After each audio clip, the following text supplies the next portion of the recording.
কোরআন যারা মানে, কোরআনের পক্ষে যারা কথা বলে, কোরআন নিয়ে যারা জীবন গঠন করে, প্রতিটা ইঞ্চি মাটি তাদের কাছে নিরাপদ। ঠিক না বা ঠিক?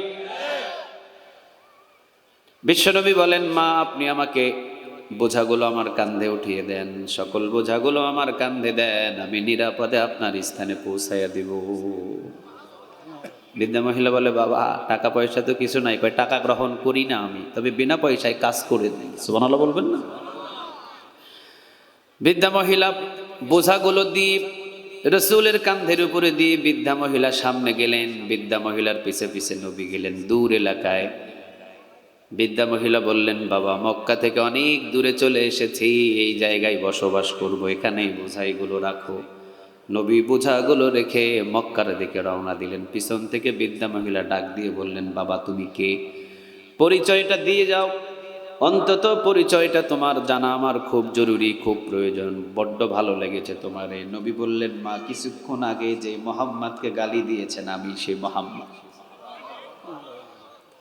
একটা আওয়াজ দিয়ে বলেন দেখি সুবহানাল্লাহ। আদর্শ দেখে বৃদ্ধা মহিলা পাগল হয়ে গিয়ে বললেন, বাবা সমস্ত বোঝাগুলো আবার মক্কায় ফিরিয়ে নাও। আল্লাহু আকবার। যতগুলো বোঝা তুমি কাঁধে করে এনেছো, যতগুলো বোঝা তুমি কাঁধে করে নিয়ে এসেছো, সবগুলো বোঝা আবার মক্কায় ফিরিয়ে নাও। আর যাওয়ার আগে তোমার আদর্শে আমাকেও আদর্শবান করে কালেমা পড়িয়ে মুসলমান করে নাও। লা ইলাহা মুহাম্মাদুর রাসূলুল্লাহ সাল্লাল্লাহু। এবার বলেন, রাসূলের মতো ভালো মানুষ কি পৃথিবীতে একজনও আছে? আর একটু জোরে বলেন, পৃথিবীতে কি একজনও আছে? রাসূলের আদর্শ ছিল 30 পারা কোরআন। চিৎকার দিয়ে বলেন ঠিক না বা ঠিক? আজকে জমিনের ভিতরে যারা আমাদের সামনে দাঁড়ায়, আজকে জমিনের ভিতরে যারা আমাদের সামনে দাঁড়ায়, আমাদেরকে আগে লক্ষ্য করতে হবে রাসূলের আদর্শ তার ভিতরে আছে কিনা, কোরআন মানে কিনা। যদি কোরআন মানে, রাসূলের আদর্শ মানে, আমরাও তাকে মানতে রাজি আছি। চিৎকার দিয়ে বলেন ঠিক না বেঠে? আল্লাহ আমাদের সবাইকে তার গোলাম হিসাবে কবুল করুক, বলেন আমি। এই যে আসমান কার গোলামি করে? এই জমিন কার গোলামি করে? ওই সূর্য কার গোলামি করে? ওই চন্দ্র কার গোলামি করে? আমরা সবাই গোলামি করব কার? ইনিল হুকমু ইল্লা লিল্লাহ। সৃষ্টি যার, আইন মানব তার। ঠিক না ভাই ঠিক? পৃথিবীর কারো আইন মানা যাবে না, আইন মানতে হবে কার? রাজি আছেন তো সবাই? আল্লাহ আমাদের সবাইকে তার গোলাম হিসাবে কবুল করুন। রাসূল নিজের গোলাম পরিচয় দিতেন। সুবহানাল্লাহ বলবেন না? রাসূলের মতো ভালো মানুষ কি পৃথিবীতে একটাও আছে? কথা বলেন, আছে? নাই। রাসূলের মতো ভালো মানুষ একটাও নাই। রাসূল মার খায়, যারা মারে তাদের জন্য 2 হাত তুলে দোয়া করে। সুবহানাল্লাহ বলেন। এতটা দয়ার নবী। ওয়ামা আরসালনাকা ইল্লা রাহমাতাল লিল আলামিন। নবী হে, সারা পৃথিবীর জন্য, সারা জগতের জন্য রহমত স্বরূপ আপনাকে আমি প্রেরণ করেছি। চিৎকার দিয়ে পড়েন আল্লাহু আকবার। আপনি যেখানে, আমার রহমত সেখানে। সুবহানাল্লাহ বলেন। হালিমাতুস সাদিয়া, উনি দুর্বল একটা গাধা অথবা ঘোড়া এনেছে, অথবা উট এনেছেন। রাসূল উঠতে দেরি হয়েছে, এই উটের পাওয়ার এবং শক্তি বাড়িয়ে দিয়েছেন। আওয়াজ দিয়ে বলেন তিনি কে? যারা 6 ঘন্টা আগে মক্কা ত্যাগ করেছে, ওদেরকে এখন হালিমাতুস সাদিয়া পিছনে ফেলে। সুবহানাল্লাহ বলবেন না? সাদিয়া গোত্রে যেতেই বৃষ্টি নামানো শুরু হয়েছে। হালিমাতুস সাদিয়ার ভেড়া যেদিকে যায়, চতুর্দিক থেকে পেটগুলো ভরপুর হয়ে হালিমার ঘরের দিকে ফিরে আসে।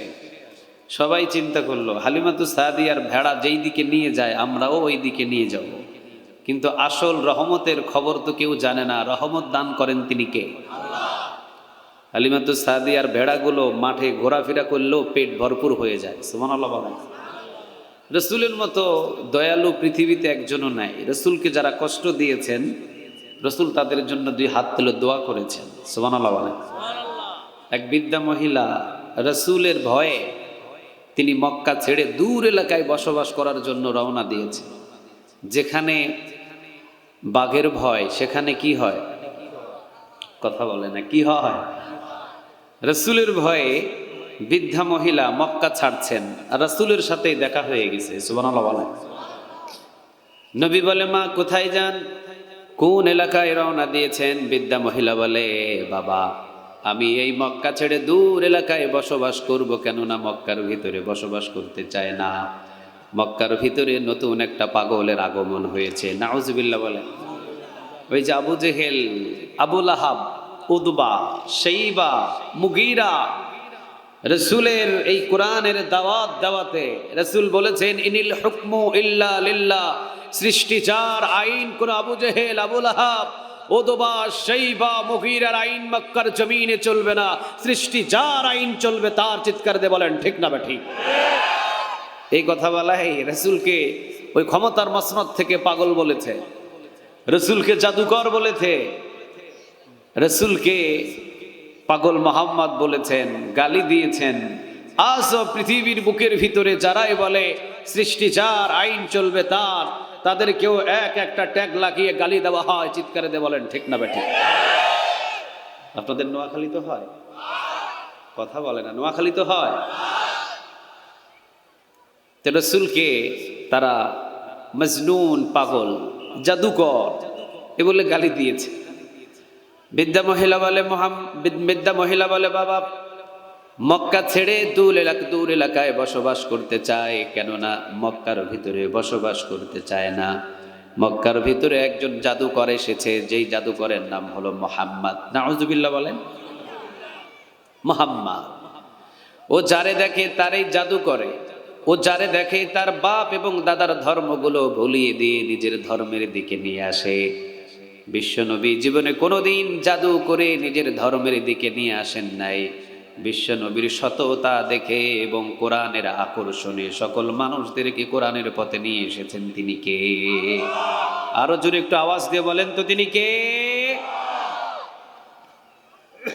কোরআনটাকে পৃথিবীর মানুষেরা চেষ্টা করবে বন্ধ করতে। আল্লাহ সুবহানাহু ওয়া তাআলা বলেন, এটা বন্ধ করার কিতাব নয়, এটা জ্বালিয়েছি আমি, বন্ধ আমি আল্লাহ ছাড়া পৃথিবীর কেউ বন্ধ করতে পারবে না। চিৎকার দিয়ে বলেন ঠিক না ঠিক? ইউরিদুনা লিউতফিউ নূরাল্লাহি বিআফওয়াহিহিম আল্লাহু মুতিম্মু নূরিহি ওয়ালাউ কারিহাল কাফিরুন। কাফেরেরা চাই ফু দিয়ে কোরআনের বাতি নিভিয়ে দিতে পারবে না। কিয়ামত পর্যন্ত এই কোরআনের আলোটাকে ছড়িয়ে দিবেন। আওয়াজ দিয়ে বলেন তিনি কে? পাগল মোহাম্মদ, জাদুকর মোহাম্মদ এই মক্কায়, ওর ভয়ে আমি আমার সমস্ত মাল সামানা নিয়ে রওনা দিয়েছি দূর এলাকায়। আমি বসবাস করতে চাই যাতে ও আমাকে খুঁজে না পায়, ও আমাকে জাদু করে আমার বাপদাদার ধর্ম যাতে ত্যাগ না করায়, এই জন্য ওর ভয়ে আমি রওনা দিয়েছি। যেখানে বাঘের ভয় ওখানে কি হয়? হ্যাঁ, যার ভয়ে রওনা দিয়েছে উনিই সামনে। এখন রসুল নিজের পরিচয়টা না দিয়ে, রসুল নিজের পরিচয়টা গোপন রেখে বলছেন, মা এতগুলো বোঝায় আপনি তো একা নিয়ে যেতে পারবেন না, আমার কান্ধে কয়েকটা উঠাইয়া দেন। সুবহানাল্লাহ বলে। দেখছেন এতক্ষণ পর্যন্ত এতগুলো কথা বললো, রসুল কোনো মাইন্ড করেন নাই। সুবহানাল্লাহ বলবেন না? যারা কোরআনের পথে থাকে, যারা কোরআন নিয়ে কথা বলে, যারা আল্লাহর গোলামি করে, পৃথিবীর মানুষ যদি গালি দেয় কোনো অসুবিধা নাই, তাদেরকে যদি হত্যাও করে কোনো অসুবিধা নাই, কোরআনের জন্য যদি মরতেও পারে এর চাইতে সফল মৃত্যু আমাদের কাছে নাই। ঠিক না? বা ঠিক? তোমরা গালি দিবা, আমরা গালি শুনবো। তোমরা আমাকে মারবা, আমরা মার খাবো। তোমরা আমারে দেশ ত্যাগ করবা, আমরা দেশ থেকে যাব, কিন্তু খবরদার জমিনের ভিতরে আমার আল্লাহর বিরুদ্ধে যদি কোনো কথা বলো, জিহ্বাটাকে টেনে ছিঁড়ে ফেলা হবে। খবরদার আমার কোরআনের বিরুদ্ধে যদি কোনো কথা বলো, পায়ের নিচে মাথা ফেলে জিহ্বাটাকে টেনে ছিঁড়ে ফেলা হবে। আমরা সব সহ্য করতে রাজি আছি। তোমরা আমারে মারো, তোমরা আমারে গালি দাও, তোমরা আমারে হামলা দাও, তোমরা আমারে মামলা দাও, তোমরা আমারে জেল দাও, তোমরা আমারে জুলুমি করো, অসুবিধা নাই। আল্লাহর বিরুদ্ধে, একামত দিনের বিরুদ্ধে, রাসূলের বিরুদ্ধে, কোরআনের বিরুদ্ধে বাজে যদি কোনো মন্তব্য করা হয়, লাঠি দিয়ে পিটায়া মামু বাড়ি দিল্লিতে পাঠিয়ে দেওয়া হবে।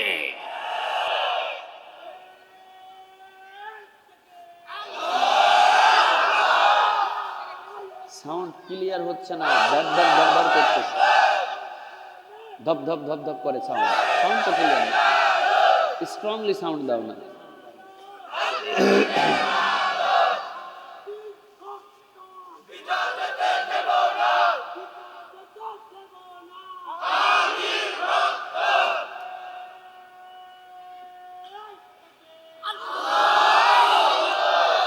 রাসূল সাল্লাল্লাহু আলাইহি সাল্লাম কি বললেন? মা, আপনার বোঝাগুলো আমার কাঁধে দেন, আর আমি আপনাকে আপনার নিরাপদ স্থানে পৌঁছাইয়া দিব। সুবহানাল্লাহ।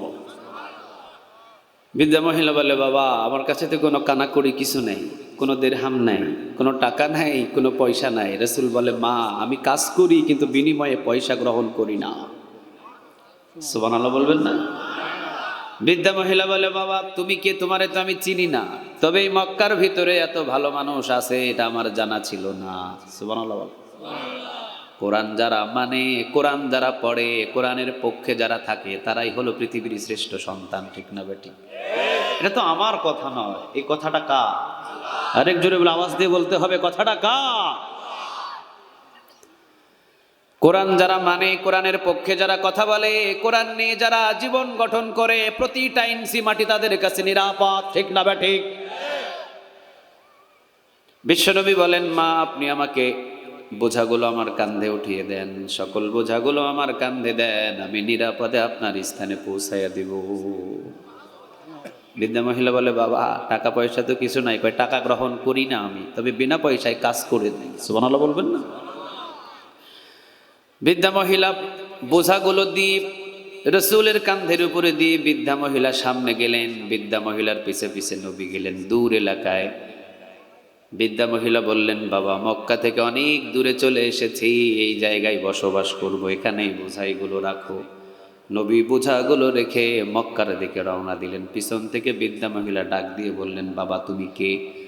পরিচয়টা দিয়ে যাও, অন্তত পরিচয়টা তোমার জানা আমার খুব জরুরি, খুব প্রয়োজন। বড্ড ভালো লেগেছে তোমারে। নবী বললেন, মা, কিছুক্ষণ আগে যে মোহাম্মদকে গালি দিয়েছেন, আমি সেই মোহাম্মদ। একটা আওয়াজ দিয়ে বলেন দেখি, সুবহানাল্লাহ। আদর্শ দেখে বৃদ্ধা মহিলা পাগল হয়ে গিয়ে বললেন, বাবা, সমস্ত বোঝাগুলো আবার মক্কায় ফিরিয়ে নাও। আল্লাহু আকবার। যতগুলো বোঝা তুমি কাঁধে করে এনেছো, যতগুলো বোঝা তুমি কাঁধে করে নিয়ে এসেছো, সবগুলো বোঝা আবার মক্কায় ফিরিয়ে নাও। আর যাওয়ার আগে তোমার আদর্শে আমাকেও আদর্শবান করে কালেমা পড়িয়ে মুসলমান করে নাও। লা ইলাহা ইল্লাল্লাহ মুহাম্মাদুর রাসূলুল্লাহ সাল্লাল্লাহু।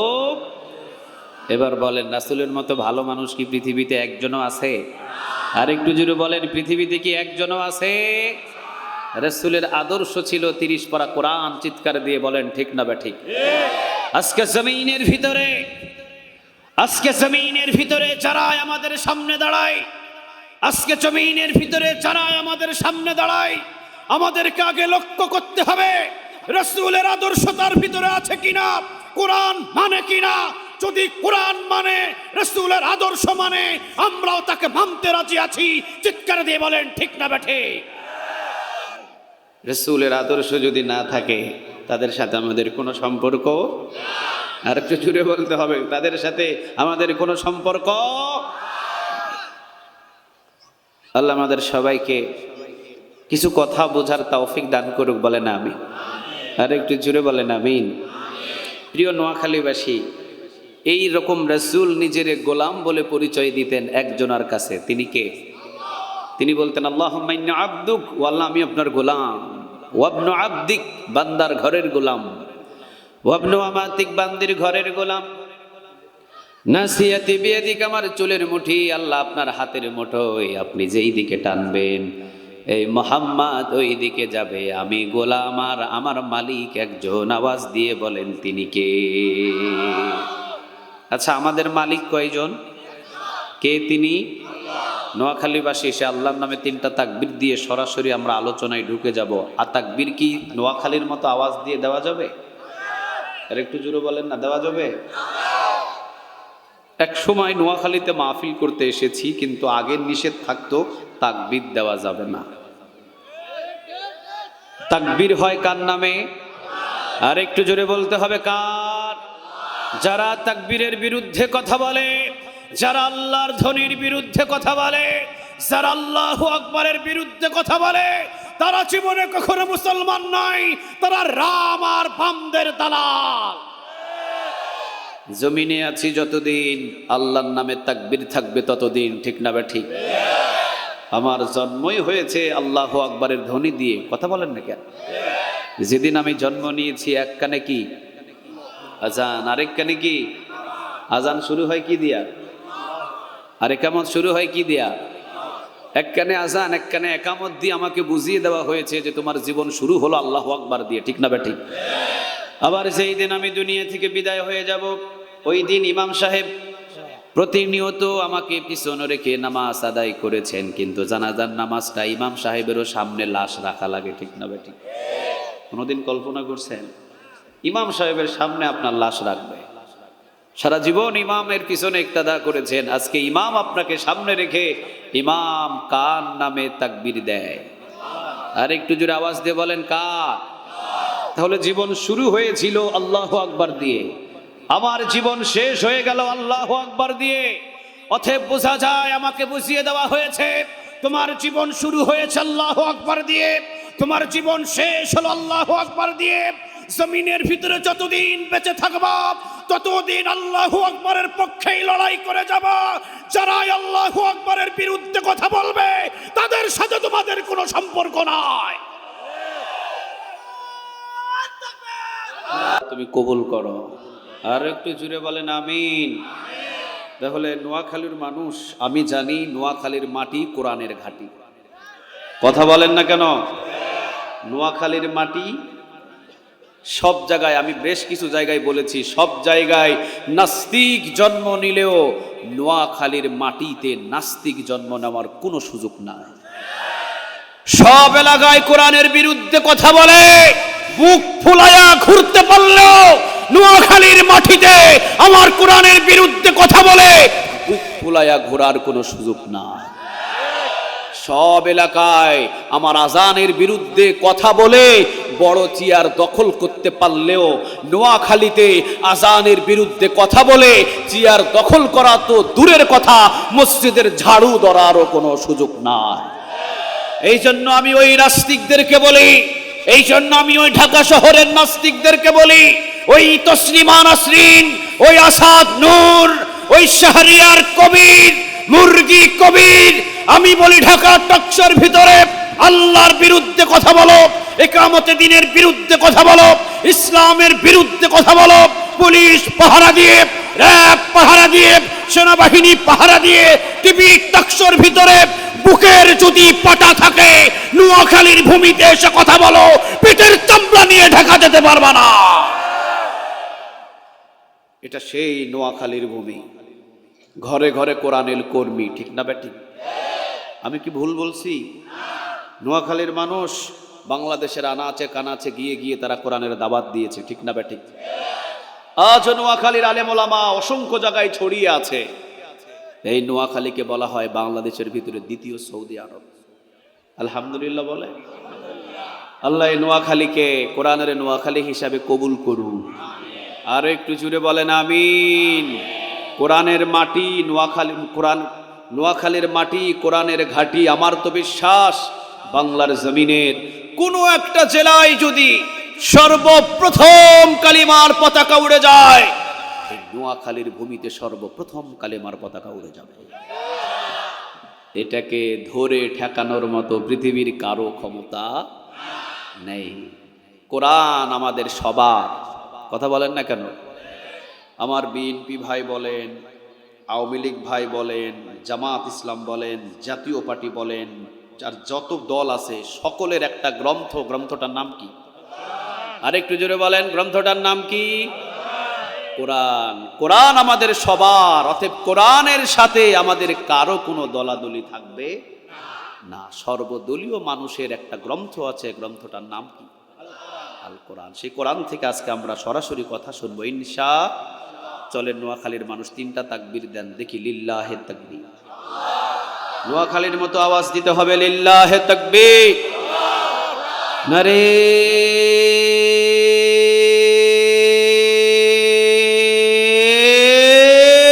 তাকবীর। আল্লাহ আমাদের তাকবীর গুলোকে তুমি কবুল করো। আর একটু জোরে বলেন আমিন। আচ্ছা, আমরা যে গ্রন্থ থেকে আলোচনা শুনতে এসেছি, গ্রন্থটার নাম কি? আর একটু জুড়ে বলেন।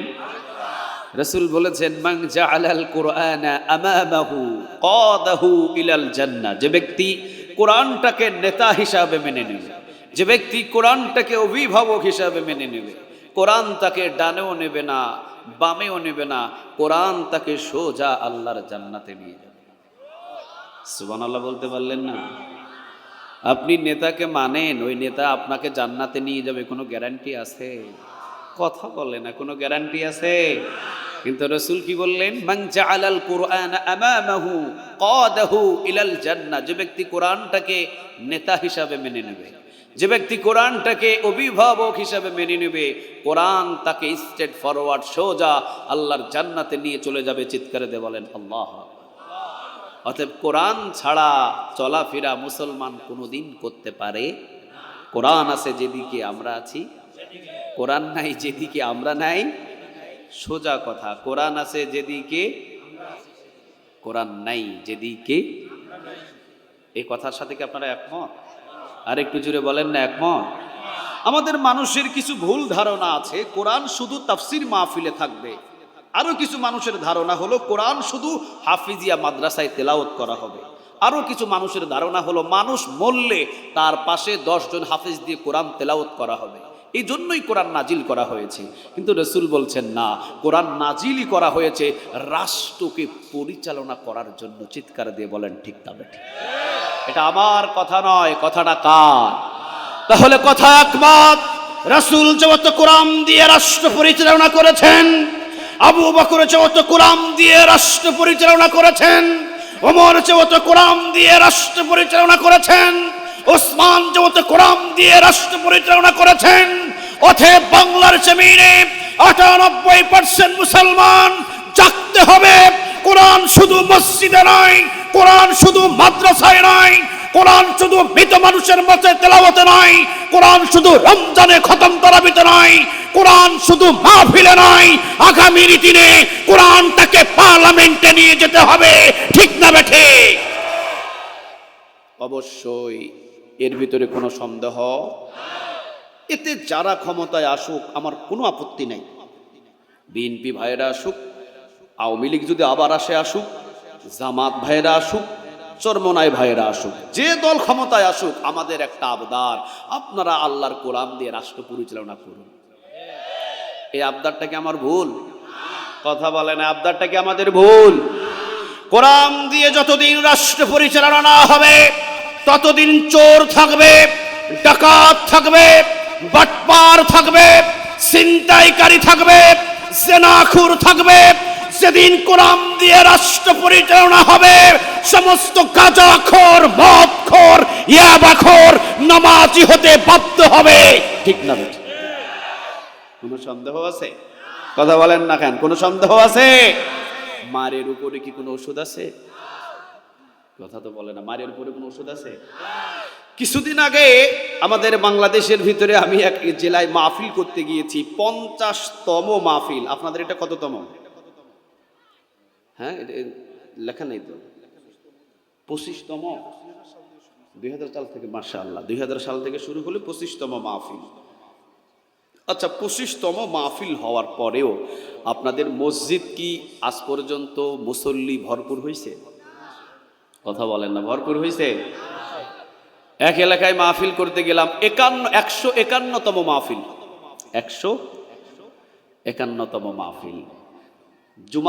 জোহর নামাজ শেষ, আসর, মাগরিব, এশান নামাজে আমি জামাতে হাজির হয়েছি ওই জায়গায়। আপনাদের কি কষ্ট হচ্ছে? আপনাদের কি কষ্ট হচ্ছে? এশান নামাজে দাঁড়ালাম, মুসল্লি দেখলাম বিশেষ থেকে বেশি 28 থেকে 30 জন। সমাজে মানুষ আছে অন্তত 3 থেকে 4 হাজার। কিন্তু মসজিদে 28 থেকে 30 জন, মাহফিল 158তম, সরি 151তম, মাহফিল 100 কত 51তম। মসজিদে যদি প্রতি বছরে একজন করে নামাজি হতো, তারপরেও তো 151 জন হওয়া লাগে। কথা বলেন না কেন? কিন্তু মানুষ হলো মাত্র কয়জন? তাহলে আমরা বুঝলাম মাহফিলে কোরআন থেকে আলোচনা করলে যাদের নসিব ভালো তারা নামাজি হবে, কিন্তু সবাই নামাজি হবে না, ঠিক না বেঠিক? 151তম মাহফিল করে যেই মসজিদের ভিতরে 151 জন মানুষ নামাজি বানানো যায় না, তাহলে বোঝা যায় মাহফিলে মাহফিলে কোরআনের কথা বলে মানুষদের 51 বছর নামাজি করা যায় না। কিন্তু কোরআন বলছে 24 ঘন্টায় বাংলাদেশের সকল মানুষ নামাজি হবে। তবে ব্যবধান হলো কোরআন যেতে হবে সংসদে। চিৎকার দিয়ে বলেন ঠিক না বেঠিক? 50 বছর লাগে না, 24 ঘন্টায় বাংলাদেশের সকল মানুষ নামাজি হতে বাধ্য। 100% নামাজ পড়তে হবে। এটা কায়েম করতে নামাজ কয় ঘন্টা লাগে? কথা বলেন না, কয় ঘন্টা লাগে? 24 ঘন্টা। তবে কোরআনটা যেতে হবে কোন জায়গায়? কথা বলেন কোন জায়গায়? সংসদে। কোরআন যদি পার্লামেন্টে চলে যায়, 151 বছর মাহফিল করে 28 জন নামাজি হয়। সংসদে যদি কোরআন চলে যায় 24 ঘন্টায় বাংলাদেশের 98% মুসলমান নামাজি হতে বাধ্য। কিছুদিন আগে আমাদের বাংলাদেশের ভিতরে করোনা ভাইরাস আসছিল। আপনাদের নোয়াখালীতে তো আসার কথা না, এখানেও আসছে। বাহির হওয়ার সময়, হ্যাঁ আচ্ছা, বাহির হওয়ার সময় মোবাইল ছাড়া পড়েছে, হাতের ঘড়ি ছাড়া পড়েছে, সানগ্লাস ছাড়া পড়েছে, মাথার টুপি ছাড়া পড়েছে, প্রয়োজনে ফুল প্যান্ট ছাড়া পড়েছে, হাফ প্যান্ট পরে বাহির হয়েছে, কিন্তু মাস্ক কারো ছাড়া পড়ে নাই। কথা বলেন না কেন? কেননা বাজারে উঠলেই মাস্ক যদি বুকের ভিতরে না থাকে, সেনাবাহিনীর পাছায়, কথা বলেন না, ছিল বাধ্যতামূলক মুখের ভিতরে কি থাকতে হয়েছিল? আর একটু জোরে বলেন কি থাকতে হয়েছিল? মাস্ক পরলে বাজারে যেতে পারবে। যদি না যায় 5টা থেকে 10টা বেতের বাড়ি পুলিশ প্রশাসন বলেন, সেনাবাহিনী বলেন, আপনার পিছনে মারবে। মার খাওয়ার ভয়ে, পুলিশের মার খাওয়ার ভয়ে, সেনাবাহিনীর মার খাওয়ার ভয়ে ঘড়ি ছাড়া পড়েছে, সানগ্লাস ছাড়া পড়েছে, এমনকি পরনের কাপড় ছাড়া পড়লেও মাস্ক ছাড়া পড়ে নাই, ঠিক না বেঠিক? কোরআন যদি পার্লামেন্টে যায়, কোরআন যদি পার্লামেন্টে যায় আর পার্লামেন্ট থেকে যদি আইন জারি হয়ে যায়, আজ থেকে বাধ্যতামূলক নামাজ পড়তে হবে। 1 ওয়াক্ত নামাজ যদি কোনো যুবক না পড়ে 10টা বেতের বাড়ি মারা হবে। 5 ওয়াক্ত নামাজ যদি 50টা বাড়ি একটা যুবক একদিনে খায়, 50 বছরে 1 ওয়াক্ত নামাজ কাজা হবে না। তাহলে প্রতি ওয়াক্তে যদি 10টা করে বেতের বাড়ি হয়, পুলিশ প্রশাসন যদি আজানের পরে চতুর্দিকে বাহির হয়, নামাজ না পড়ে যদি কেউ মসজিদের বাহিরে, মসজিদের সাইডে, রাস্তাঘাটে দাঁড়িয়ে থাকে, এদেরকে ধরে ধরে যদি পিটানো শুরু হয়, আল্লাহর কসম বাংলাদেশে নামাজ কায়েম করতে 24 ঘন্টা লাগে, ঠিক না বেঠিক? তবে কোরআন পার্লামেন্টে যেতে হবে, নামাজ কায়েম করার আগ্রহ থাকতে হবে। কারা আগ্রহ করবে? যারা ওযুর ফরজই জানে না। কথা বলেন না কেন? আমার এক দাদা রাজশাহীর ভিতরে মেয়র পর্যায়ের এক মানুষ, 21 বছর পর্যন্ত রাজনীতি করছেন। আমার দাদার সাথে মাঝে মাঝে দেখা হলে দাদা আমাকে খুব আনন্দের সাথে বলে, নাতি হুজুর হইয়া তো মোটা চালের ভাতও খাইতে পারো না, আমরা তো ওদের থেকে বহু ভালো আছি। আমি দাদার সাথে মাঝে মাঝে মজা করে বলতাম, দাদা জীবনে কি করলেন? কয় সব পেয়েছি, গাড়ি বাড়ি টাকা পয়সা সব। আমি বললাম দিনের জ্ঞান কতটুকু অর্জন করেছেন? বলে তাতেও আছি, মোটামুটি চলার মতো। আমি একদিন বললাম, দাদা তাহলে বলেন তো দেখি গোসলের ফরজ কয়টা? দাদা আমাকে বললেন, আমার সাথে মজা নাও, গোসলের ফরজ কয়টা হবে? আর গোসলের ফরজ 3টা। আমি বললাম যাক মাশাআল্লাহ, ভালোই পারলো। তো বললাম, দাদা গোসলের ফরজ যদি 3টা হয় তাহলে কি কি বলেন? কয় সাবান পানি আর গামছা। আসলে কি সাবান পানি আর গামছা গোসলের ফরজ? আর একটু জোরে বলেন না, গোসলের ফরজ? 21 বছর নেতাগিরি করতেছে, গোসলের ফরজই যে জানে না, সে কি কোরআন পার্লামেন্টে যায়? এটা কি চাবে? কথা বলেন, এটা কি চাবে? কোরআন কারা পার্লামেন্টে নিয়ে যাবে হয়তো আমরা চোখ দিয়ে দেখছি না, কিন্তু অবশ্যই কোরআন পার্লামেন্টে যাবে। পৃথিবীর কারো ঠেকানোর ক্ষমতা নাই। কোরআন আমার আপনার গ্রন্থ নয়, কোরআন গ্রন্থটা কার? আর একটু আওয়াজ দিয়ে বলতে হবে, কোরআন গ্রন্থটা কার? নবীর মতো ভালো মানুষ যখন কোরআনের দাওয়াত দিয়েছে তখন তাকে জাদুকর গালি শুনতে হয়েছে। রাসূলের মতো ভালো মানুষ যখন কোরআনের দাওয়াত দিয়েছে তখন তাকে বাড়ি ছাড়তে হয়েছে। রাসূলের মতো ভালো মানুষ যখন কোরআনের দাওয়াত দিতে হয়েছে তখন দুইটা দামদার শহীদ হতে হয়েছে। রাসূলের মতো ভালো মানুষ যখন কোরআনের দাওয়াত দিতে গিয়েছেন তখন নিজের চাচার কলিজাটা পর্যন্ত কোরবান দিতে হয়েছে। চিৎকার দিয়ে বলেন ঠিক না বেঠিক? আমার আর আপনার মতো মানুষ কোরআনটাকে পার্লামেন্টে নিয়ে গেলে হাজার হাজার লাশ পড়বে, হামলা হবে, মামলা হবে, জেল হবে, জুলুমি হবে, আয়না ঘরে বন্দী হতে হবে। এটাই তো স্বাভাবিক, ঠিক না বেঠিক? তবে যে কোনো একদিন কোরআন পার্লামেন্টে যাবে, কোরআনের রাজ কায়েম হবে, এটা ঠেকানোর পৃথিবীর কারো ক্ষমতা? আরো জোরে বলেন, কোনো ক্ষমতা? তবে মাঝখানে আমরা যদি পরীক্ষা দিয়ে জীবন দিয়ে দিতে পারি, আমাদেরকে শহীদ হিসাবে কবুল করে নেবেন। আওয়াজ দিয়ে বলেন তিনি কে? আর একটু জোরে বলতে হবে, তিনি কে? তাহলে আমার কথা হলো ক্লিয়ার, শুধু মসজিদে কোরআন থাকলেই হয় না, শুধু মাহফিলে কোরআনের হক আদায় করলেই হক আদায় হয় না। যতদিন পর্যন্ত কোরআন পার্লামেন্টে না নিয়ে কোরআনের রাজ কায়েম না করবে ততদিন পর্যন্ত কোরআনের 16 আনা হক বাংলার মানুষ আদায় করতে পারবে না। চিৎকার দিয়ে বলেন ঠিক না বেঠিক? এই কোরআন কি মৃত মানুষের জন্য না জীবিত মানুষের জন্য? আর একটু জোরে বলতে হবে, মৃত মানুষের জন্য না জীবিত মানুষের জন্য? অবশ্যই আপনাদের এলাকায় একটা নিয়ম চালু আছে, মারা গেলেই 10 জন হাফেজ হাজির। কথা বলেন না কেন? 10 জন হাফেজ সাহেব এসে বাস তেলাওয়াত শুরু করে, আলহামদুলিল্লাহি রাব্বিল আলামিন আর রহমানির রহিম করে করে। কথা বলে না? করে। আপনার আব্বা যদি জীবিত থাকাকালীন কোরআন না মানে 10 জন হাফেজ না 10,000 হাফেজ পড়ালেও কোনো লাভ হবে না। আমার কথা কি বুঝতে পারছেন? আপনার আব্বাজান যদি জীবিত থাকাকালীন কোরআন 16 আনা না মানে 10,000 না, কাবা ঘরের ইমাম আব্দুর রহমান as-সুদাই শ্রেণী এসেও যদি কোরআন তেলাওয়াত করেন, আল্লাহর কসম কোনো লাভ হবে না। আপনার আব্বাজানের উচিত ছিল জীবিত থাকাকালীন এই কোরআনটাকে মেনে মেনে চলা, ঠিক না বেঠিক? জীবিত থাকাকালীন যদি কোরআনের মাহফিলে 144 ধারা জারি করে দেয়, জীবিত থাকাকালীন যারা কোরআন মানে তাদেরকে যদি মৌলবাদী বলে গালি দেয়, জীবিত থাকাকালীন যারা কোরআন মানে তাদেরকে যদি হামলা দেয়, মামলা দেয়, জেল দেয়, জুলুমি করে, মৃত্যুর পরে এলাকার সমস্ত হাফেজ দিয়ে তার পাশে খতম করলেও আল্লাহর কসম তাকে কখনো মাফ করা হবে না, হবে না, হবে না, ঠিক না বেঠিক? এই কোরআনই তাকে কবরে ধরবে। সুবহানাল্লাহ। আমাদেরকে ধরতে হবে না, কোরআনই ধরবে। ইকরাউল কোরআন ফাইন্নাহু ইয়াতি শাফিআল লিআসহাবিহি ইয়াউমাল কিয়ামা। কোরআন যারা পড়বে কিয়ামতের দিন কোরআনই তাদেরকে সুপারিশ করে আল্লাহর জান্নাতে নিয়ে যাবে। আর কোরআনের বিরুদ্ধে যদি কেউ চলে যায়, কোরআন কিয়ামতের দিন তার বিরুদ্ধে দাঁড়িয়ে তাকে জাহান্নামের দিকে ঠেলে দিবে। আমার কথা নয়, কথাটা কার? আর একটু জোরে বলতে হবে, কথাটা কার? এখন কোরআন মানতে হবে জীবিত থাকাকালীন না মৃত? মৃত না জীবিত? মরার পর 3 বান্দা দিয়ে সোজা হয়ে কোনো লাভ নাই, সোজা হতে হবে আমাকে এখনই, ঠিক না বেঠিক?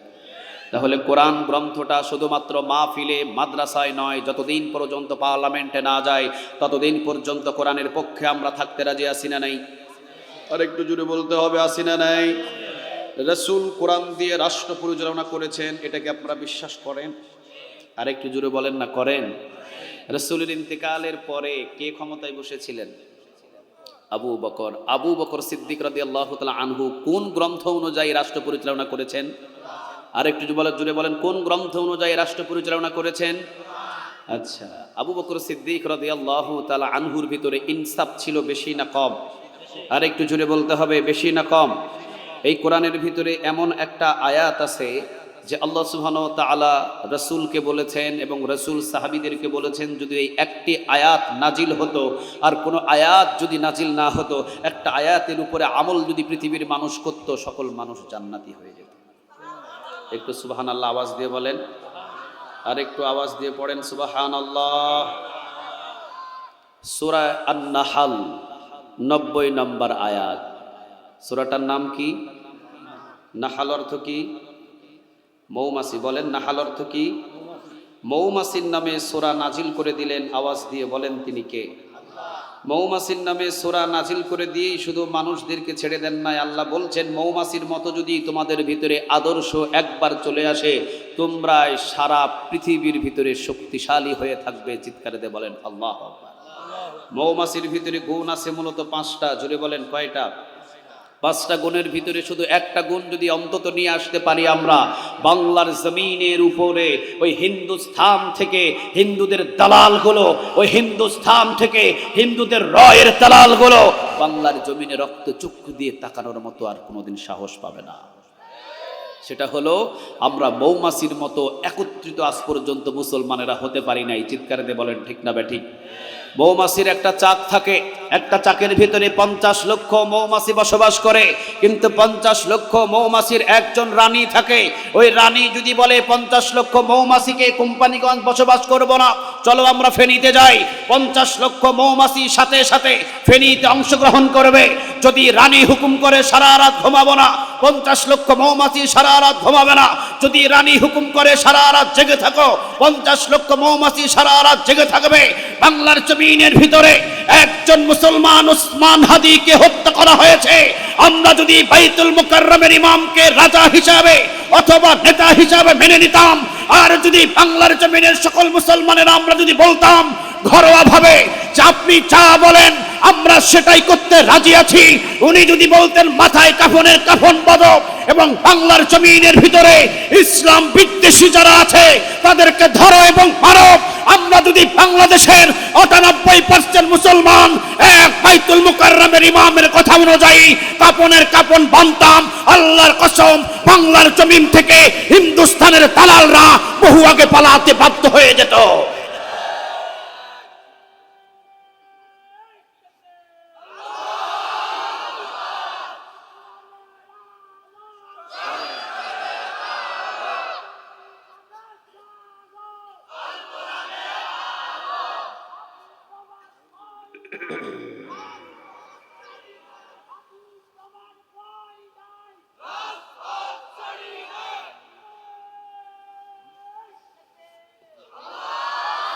আল্লাহ তুমি কবুল করো। আর একটু জোরে বলেন আমিন। মৌমাছির প্রথম নম্বর গুণ হলো নেতার অনুসরণ করে বিধায় প্রাণী বড় ছোট, শক্তির দিক দিয়ে সকল শ্রেষ্ঠ। ঠিক না বেটি? এখানে কোন বাপের ফোলা আছে? ফোলা বলে না কি বলে? কি বলে? ফুয়া বলে? ফোলা। এখানে কোন বাপের পোলা আছে যেই পোলা মৌমাছির চাকে ঢিল মারার পরে দাঁড়ায় থাকতে পারবে? কথা বলেন না কেন? সাহস আছে কারো? প্রাণীটা বড় ছোট, একত্রিতভাবে বসবাস করে, রানীর হুকুম মানে বিধায় ঢিল মেরে দাঁড়ায় থাকার মতো পৃথিবীর কারো শক্তি নাই। চিৎকার দিয়ে বলেন ঠিক না বেঠিক? 58টা মুসলিম দেশ সারা পৃথিবীর ভিতরে প্রতিনিয়ত ইসরায়েল প্রতিনিয়ত গাজার উপরে আক্রমণ করে যাচ্ছে। ঠিক না বেঠিক? 58টা মুসলিম দেশ শুধু তাকিয়ে আছে, দেখা ছাড়া আমাদের আর কোনো কিছু করার নাই তারা মনে করছে। 58টা মুসলিম দেশ যদি মৌমাছির মতো এক হয়ে নেতাকে যদি অনুসরণ করত, কাবার চত্বরে গিয়ে যদি কাবার ইমামকে বলতো কাবার ইমাম 58টা মুসলিম দেশ আমরা এক হয়েছি, আপনি বলেন আমাদের কি করতে হবে, আপনাকে নেতা হিসাবে স্বীকৃতি দিয়েছি।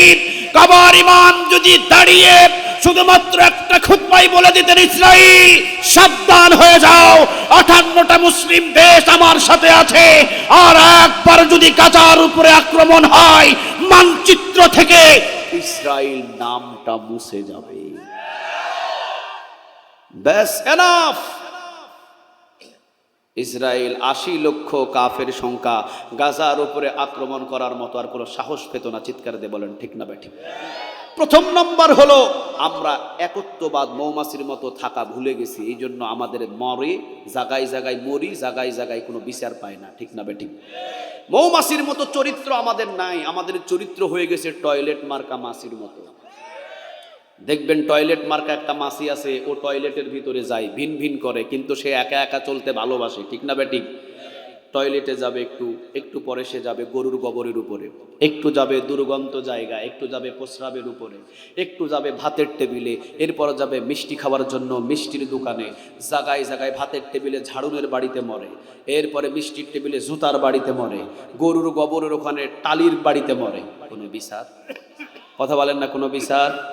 আর মৌমাছি দলবদ্ধভাবে বসবাস করে, পৃথিবীর যত বড় শক্তিশালী হোক যদি আঘাত করে সে বাঁচবে কি মরবে জানে না, ঝাঁপিয়ে পড়বে এমনভাবে যে তাকে জনমের শিক্ষা দিয়ে ছেড়ে দিবে। চিৎকার দিয়ে বলেন ঠিক না বেঠিক? রসুল বলেছেন মার খেয়েছি 13 বছর, মার দিয়েছি 10 বছর, এরপরে রাষ্ট্রপ্রধান হয়েছি। চিৎকার দিয়ে বলেন ঠিক না বেঠিক? 17 বছর আক্রমণ হয়েছে, হাজার হাজার হামলা হয়েছে, হাজার হাজার মামলা হয়েছে, হাজার হাজার ফাঁসিতে ঝুলেছে। যেই দিন 5 আগস্টে মার দেওয়া শুরু হয়েছে, বাংলার জমিন ছাড়তে তারা বাধ্য হয়েছে। এই জন্য কোরআন শুধু খাওয়া শিখায় নাই, কোরআন দেওয়ারও মতো কথা শিখিয়েছেন। চিৎকার দিয়ে বলেন ঠিক না বেঠিক? তাহলে রসুল কোরআন দিয়ে রাষ্ট্র পরিচালনা করলেন, এটার ভিতরে কোনো সন্দেহ? আর একটু জুড়ে বলেন, কোনো সন্দেহ নাই। রাসূলের ইন্তিকালের পরে আবু বকর সিদ্দিক রাদিয়াল্লাহু তাআলা আনহু কোরআন দিয়ে রাষ্ট্র পরিচালনা করেছেন, এর ভিতরেও কোনো সন্দেহ? আল্লাহ বলছেন সূরা আন-নাহলের 90 নম্বর আয়াতে, কেন জুমার দিনে এই আয়াতটা পড়া হয়? পড়া হয় প্রতি জুমায়, মানা হয় না কোনো জুমায়। ঠিক না বেঠিক? আল্লাহ রাব্বুল আলামিন বলছেন এখানে, ইন্নাল্লাহা ইয়া'মুরু বিল আদলি ওয়াল ইহসান।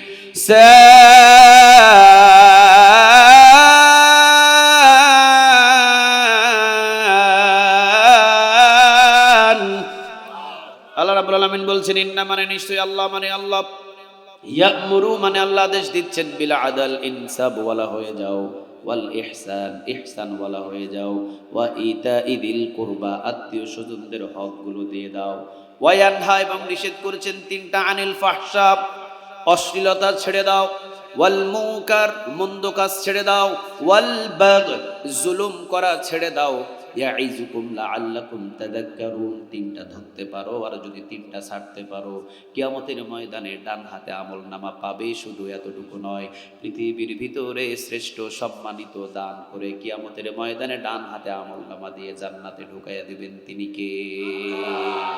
আদেশ কয়টা? নিষেধ কয়টা? ধরবো কয়টা? ছাড়বো কয়টা? ইন্না মানে নিশ্চয়, আল্লাহ মানে আল্লাহ, ইয়া'মুরু মানে আল্লাহ আদেশ দিচ্ছেন, বিল আদল ইনসাফ বলা হয়ে যাও। ইনসাফ বলা শুধু নিজে হলে হবে না, ইনসাফ বলা শুধু নিজে হলে হবে না, সমাজের প্রতিনিধি হতে হবে ইনসাফ বলা, রাষ্ট্রের প্রতিনিধি হতে হবে ইনসাফ বলা, রাষ্ট্রের নেতা হতে হবে ইনসাফ বলা। নিজে ইনসাফ বলা হলাম, রাষ্ট্রের নেতা হলো চোর বাটপার ডাকাত, জমিন কখনো নিরাপদ থাকবে না। ঠিক না বেঠিক? সাহাবীরা নিজেরাও ইনসাফ বলা ছিলেন, নেতাও ইনসাফ বলা নেতাকে তারা প্রতিষ্ঠিত করেছেন। চিৎকার দিয়ে বলেন ঠিক না বেঠিক? রাসূলের ইন্তেকালের পরে বৈঠক বসে গেল, কাকে নেতা বানানো যায়। 1 নাম্বার কথা চলে এলো আবু বকর। সুবহানাল্লাহ বলেন। সুবহানাল্লাহ হয় না আর কি? সুবহানাল্লাহ। আবু বকরকে কেন তারা রাষ্ট্রপ্রধান বানালেন? এখন বলেন, আবু বকরের ভিতরে ইনসাফ ছিল বেশি না কম? ডাকাতি করছেন, মিথ্যা কথা বলতেন, গাঁজা খাইতেন, ইয়াবা খাইতেন, বিড়ি খাইতেন, কথা বলেন, হাফ প্যান্ট পরতেন, কিন্তু সম্পর্ক ছিল সরাসরি কার সাথে? আরেকটু জুড়ে বলতে হবে, কার? মাথায় কি টুপি ছিল? মুখে কি দাড়ি ছিল? কোরআন তেলাওয়াত জানতেন? নামাজ পড়াতে পারতেন? তাহলে রাষ্ট্রপ্রধান তারাই ছিলেন যারা জুমার খুতবাও পর্যন্ত দিতে পারতেন। চিৎকার দিয়ে বলেন ঠিক না বেঠিক? রাষ্ট্রপ্রধান তো তারাই ছিলেন। শুধু আমার বাংলাদেশের মতো 56,000 বর্গ মাইল না, অর্ধ পৃথিবী রাষ্ট্রপ্রধান ছিলেন ওমর। চিৎকার দিয়ে বলেন ঠিক না বেঠিক? তার ভিতরে কি বিশ্বাস ইনসাফের কমতি ছিল? আর একটু জুড়ে বলেন না, কমতি ছিল? আপনারা কি বিরক্ত হচ্ছেন? তাহলে রাসূলের ইন্তেকালের পরে আল্লাহ যেহেতু বলছেন বিল আদল ইনসাফ বলা হয়ে যাও, নিজে হলে হবে না, নিজের সমাজকে ইনসাফ বলা হতে হবে। নিজের সমাজ ইনসাফ বলা হলে হবে না, পুরা গ্রাম ইনসাফ বলা হতে হবে। পুরা গ্রাম ইনসাফ বলা হলে হতে হবে না, পুরা রাষ্ট্রপ্রধানকে ইনসাফ বলা বানাতে হবে। আদেশটা আমার নয়, আওয়াজ দিয়ে বলেন আদেশটা কার? রাসূলের ইন্তেকালের পরে প্রথম নম্বরে কাকে ক্ষমতার চেয়ারে বসানো হবে? খবর চলে এলো আবু বকরকে বসাও। সুবহানাল্লাহ বলেন। কারণ আবু বকরের ভিতরে ইনসাফের কোনো ধরনের কোনো কমতি, আর একটু জুড়ে বলেন না, কোনো কমতি নেই। কেমন ছিল ইনসাফ? আগে একটা ঘটনা শুনেন। আবু বকরের বিবি ছিল, স্ত্রী ছিল। স্ত্রী মানে বুঝেন এলাকায় কি বলেন আপনারা? বউ। কি বলেন? স্ত্রী বলে, বউ বলে, আর নোয়াখালীর ভাষা কিছু বলে না? ওয়াইফ তো এটা ইংলিশ ভাষা। হ্যাঁ, স্ত্রী বলে। আবু বকরের স্ত্রী ছিলেন একটু মিষ্টি পাগল। আমাদের সমাজের ভিতরে কিছু মা বোন আছে ঝাল বেশি খায়, কিছু মা বোন আছে মিষ্টি বেশি খায়, ঠিক না ভাই? ঠিক। আবু বকর সিদ্দিক রাদিয়াল্লাহু তাআলা আনহুর স্ত্রী ছিলেন, উনি ছিলেন একটু মিষ্টি পাগল, মিষ্টি পিপাসু। তো উনি একদিন আবু বকরকে বললেন যে আপনি তো রাষ্ট্রপ্রধান, তো এখন তো আপনাকে খুঁজেই পাওয়া যায় না, আপনি আমাদের ঘরের ভিতরে আমাকে একটু পায়েস খাওয়ার জন্য বাজার করে দেন। কি পায়েস? কি বলেন না? পায়েস কি দিয়ে হয়? তেঁতুল দিয়ে। কয় হ্যাঁ। পায়েস কি তেঁতুল দিয়ে হয়? কি দিয়ে হয়? নোয়াখালীর মানুষ আমি জানি আপ্যায়নের দিক দিয়ে নাম্বার 1, খাওয়াতেও জানে আবার আদায়ও করতে জানে। কথা বলেন না কেন?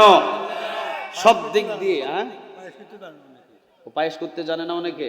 আচ্ছা যাক, তাহলে পায়েস সেটা হলো একটু আতপ চাল, তার ভিতরে দুধ, তার ভিতরে কিশমিশ, তার ভিতরে একটু মশলা জাতীয় কিছু, এগুলো দিলে এরপর একটু জাল দিলে এটাকে পায়েস বলা হয়। তো আবু বকর সিদ্দিক রাদিয়াল্লাহু তাআলা আনহুর স্ত্রী তার স্বামীর কাছে আরজি করলেন যে আপনি তো প্রেসিডেন্ট মানুষ, প্রধানমন্ত্রী মানুষ, আপনি আমার ঘরে একটু পায়েসের ব্যবস্থা করে দেন না। আবু বকর সিদ্দিক রাদিয়াল্লাহু তাআলা আনহু রাষ্ট্রপ্রধান, কিন্তু কি বললেন? বিবি আমাকে অন্তত কয়েকটা দিন সময় দিতে হবে। সুবহানাল্লাহ। নিজের বিবি বললেন কয়েকদিন সময় চাইলাম, মানে কতদিন? আবু বকর বললেন বিবি রাষ্ট্রের পরিস্থিতি তেমন ভালো না, তবে কিছুদিন যদি তুমি আমাকে সময় দাও, অবশ্যই খাওয়ানোর চেষ্টা করব। চলে গেল মাস পার হয়ে, পায়েসের কোনো ব্যবস্থা হয় নাই। 1 মাস পেরিয়ে গেছে, পায়েসের কোনো ব্যবস্থা হয় নাই। নিজের বিবি এবারে চিন্তা করলেন মনে হয় স্বামী খাওয়াতে পারবে না, অতএব আমাকেই চেষ্টা করতে হবে। তা আবু বকর সিদ্দিক রাদিয়াল্লাহু তাআলা আনহুর হাতে পরের মাসে একটা পায়েসের বাটি উঠিয়ে দিয়েছেন যে আপনি পায়েস খান। পায়েসের বাটিটা দেখে আবু বকর বলছেন কোথাও থেকে কি হাদিয়া আসছে? বলেন না, হাদিয়া আসে নাই। তাহলে আমার বাজার তো আমি করি নাই, আমার ফ্যামিলিতে, আমার ঘরে পায়েসের ব্যবস্থা কোথায় থেকে হলো? নিজের বিবি বলছেন আপনি বাজার করেন নাই, কিন্তু ব্যবস্থা করেছি আমি। কিভাবে করলা তুমি? তুমি পায়েসের ব্যবস্থা করলা কিভাবে? তখন নিজের বিবি এবারে বলা শুরু করেছেন। আমিরুল মুমিনিন আবু বকর সিদ্দিক রাদিয়াল্লাহু তাআলা আনহুকে বলছেন প্রতি মাসে আমাদের ঘরের ভিতরে রেশনের চাল দেওয়া হয়। কি দেওয়া হয়? কথা বলে না, কি দেওয়া হয়? রেশনের চাল দেওয়া হয়। তো প্রতিদিন প্রতি মাসে আমাদের ঘরে 50 কেজির একটা চালের বস্তা অন্তত দেওয়া হয়। তো 50 বস্তা চালের বস্তা, এই চালের বস্তা থেকে প্রতিদিন যে রান্না করার জন্য আমি চালটা উঠাই, ওখান থেকে 1 মুঠি করে চাল আমি সরায় রাখি, যেটাকে আমাদের গ্রামগঞ্জে মা বোনেরা বলে মুঠির চাল বলে। মসজিদের জন্য আগে দিত মনে হয় না, 1 সপ্তাহ পরে পরে গিয়ে উঠায় নিয়ে আসতো মুঠির চাল। তো আবু বকর সিদ্দিক রাদিয়াল্লাহু তাআলা আনহুর বিবি এই মুঠির চাল হিসাবে 1 মুষ্টি করে সরায় রাখতেন। 30 দিনে 30 মুঠি চাল হয়েছে। কত মুঠি? 30 মুঠি চাল হয়েছে। 30 মুষ্টি চাল আমি সরিয়ে রেখেছি। 30 মুষ্টি চাল আমি সরিয়ে রেখে 30 মুঠি চাল মাস শেষে পরিবারও পার হয়ে গেছে, পরিবারও চালায়া ফেলছি, 30 মুষ্টি চালও বাঁচায়া ফেলছি। এই 30 মুষ্টি চাল আমি বাজারে বিক্রি করে আতপ চাল, একটু কিশমিশ, একটু খেজুর, একটু চিনি, এগুলো কিনে এরপরে পায়েসের আয়োজন করেছি। সুবহানাল্লাহ বলে। নিয়মটা কত সুন্দর, কিন্তু আবু বকর সিদ্দিক ইনসাফ কতটুকু দেখেন। উনি বলছেন বিবি পায়েসটা রাখো আর আমাকে ছাড়ো। সুবহানাল্লাহ। কেন, আপনি কি পায়েস খাবেন না? কয় না, পায়েস খাওয়া পরে আগে আমাকে ছাড়ো। ছেড়ে দিলেন।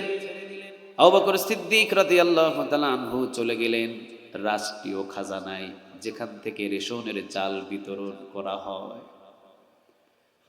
কর্মচারীকে ডাক দিলেন, কর্মচারী আসলেন, বললেন আবু বকর সিদ্দিক রাদিয়াল্লাহু তাআলা আনহুর বাড়িতে রেশনের চাল কত কেজি পাঠানো হয় একটু হিসাবটা দেখাও। দেখানো হলো 50 কেজির হয়তো একটা বস্তা। আবু বকর সিদ্দিক রাদিয়াল্লাহু তাআলা আনহু বললেন 50 কেজি চালের ভিতর থেকে আগামী মাস থেকে 30 মুষ্টি চাল সরায়া রেখে দিও। সুবহানাল্লাহ। কারে বলে রাষ্ট্রপ্রধান।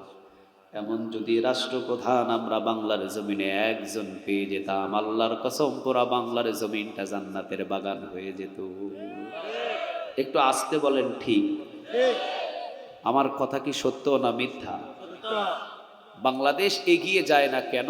অসংখ্য সম্পদ আমার বাংলার জমিনে আছে, শুধুমাত্র দুর্নীতি বাসদের দুর্নীতির কারণে আমরা বাংলার জমিনটাকে এগিয়ে নিতে পারি না। চিৎকার দিয়ে বলেন ঠিক না বেঠিক? নিজের ঘরে 30 মুষ্টি চাল, একটু মুঠির চাল সরিয়ে রাখছে, চলে গেছেন। রাষ্ট্রীয় জিনিস বেশি নিব কেন আমি? কর্মচারীকে ডাক দিয়ে বলছেন এই যে এখানে 50 কেজি চাল, এখান থেকে 30 মুষ্টি চাল সরিয়ে রেখে এরপরে বস্তাটা আবু বকরের বাড়িতে পাঠায়। চিৎকারে দিয়ে বলেন আল্লাহ। কর্মচারী বললেন আবু বকর 30 মুষ্টি চালের কি হলো? আবু বকর বললেন শোনো হে ভাই, 30 মুষ্টি চাল এ পর্যন্ত আমার বাড়িতে বেশি গেছে, না জানি আল্লাহ আমাকে জালিমদের কাতারে দাঁড় করায় কিনা জানি না, তবে যখন থেকে জানতে পেরেছি তখন থেকে আর এই চালটা আমার কম বহন করা সম্ভব না। কেননা যেই বিবি 30 মুষ্টি চাল ছাড়াও পরিবার চালাতে পারে, সে সামনের দিকেও চালাতে পারবে, ঠিক না বেঠিক? অতএব 30 মুষ্টি চাল আমার নেওয়াটা জুলুমি হয়ে যাবে। কিয়ামতের ময়দানে যদি আবু বকরকে জালিমদের কাতারে দাঁড় করায়, ওয়াল্লাহি আল্লাহর কসম আবু বকরের সাথী বলতে আর কেউ থাকবে না, কারণ বিচারটা করবেন তিনি কে? বিচারের দিন কি আছে? আপনারা কি বিশ্বাস করেন? কথা বলেন না। বিচারের দিন কি আছে? তাহলে উনি 30 মুষ্টি চাল নিজের ঘরে নেন নাই বিল আদল। কারে বলে ইনসাফ? আর আমি যশোরে গিয়েছি মাহফিল করতে, এক বাজারে শুধু গাড়ির ড্রাইভারকে বললাম থামাও, গাড়ি থামাইছে। বাজারের ভিতরে আমি একজন ফার্মেসিকে, একজন ডাক্তারকে জিজ্ঞাসা করছি ভাই এখানে কি আপনার ওয়াশরুম আছে? কয় হুজুর আছে। কোথায়? কয় ওই জায়গায়। কি করবেন? আমি বলতেছি আমার একটু পায়খানা দরকার হচ্ছে, বেক করছে, আমাকে যেতে হবে। কয় হুজুর লজ্জার কথা কি বলবো, টয়লেট আছে কিন্তু টাঙ্কি নাই। আমি বললাম কেন আপনাদের টয়লেট আছে টাঙ্কি নাই? টয়লেট হয়েছে টাঙ্কি করতে পারেন নাই? কয় হুজুর বাজেট আসছিল দুইটাই, কিন্তু টয়লেটটা নেতা করে দিছে, টাঙ্কি নেতা খেয়ে ফেলছে। যেই দেশে নেতার কাছে টয়লেটের টাঙ্কি নিরাপদ নয়, ওই নেতা যদি যত কিয়ামত পর্যন্ত ক্ষমতায় বসে থাকে, আল্লাহর কসম বাংলার জমিন 1 ইঞ্চি উন্নতি জনগণ দেখতে পাবে না, ঠিক না বেঠিক?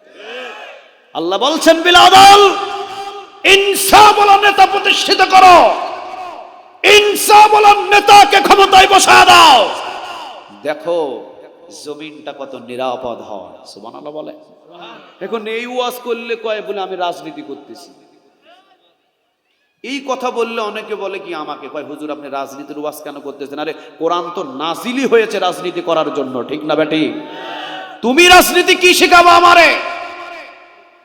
তোমার রাজনীতি ইংরেজদের রাজনীতি হতে পারে, তোমার রাজনীতি গরু চোরের রাজনীতি হতে পারে, তোমার রাজনীতি ছিনতাইকারীর রাজনীতি হতে পারে, আর আমার কোরআনের রাজনীতি গরু চোর ছিনতাইকারী টেন্ডার বাসদের ল্যাংটা করে পিটানোর রাজনীতি কোরআন আমাকে শেখায়, ঠিক না বেঠে? তোমার রাজনীতি চুরি করা শেখায়, আমার রাজনীতি চোরের বিচার করা শেখায়। কথা বলেন না কেন আপনারা? কোরআনটা তো নাজিলি করেছেন রাষ্ট্র পরিচালনা করার জন্য। সুবহানাল্লাহ বলবেন না? এটা কি আমার কথা? আর একটু বলেন না কথাটা কার? আল্লাহ রাব্বুল আলামিন বলছেন তাবারাকাল্লাযী বিয়াদিহিল মুলকু ওয়া আলা কুল্লি শাইইন কাদির।